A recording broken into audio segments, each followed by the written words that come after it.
Hi, నేను orange చెట్టుని. నా కోసం మీరు తెలుసుకోవాలంటే నా ఫ్రెండ్ కోసం కూడా మీకు చెప్పాలి.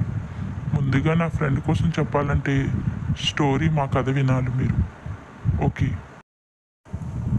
ఆ కథ ఏంటో మీకే అర్థమవుతుంది. చూడగానే తెలుస్తుంది మీకే. నేను చెప్పిన ఫ్రెండ్ తిని పేరు కూడా ఆరెంజ్.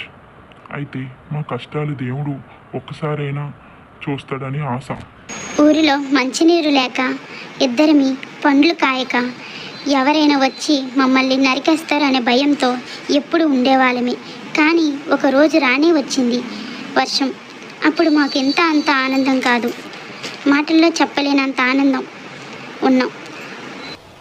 మా కొమ్మలకి పళ్ళు వచ్చాయి.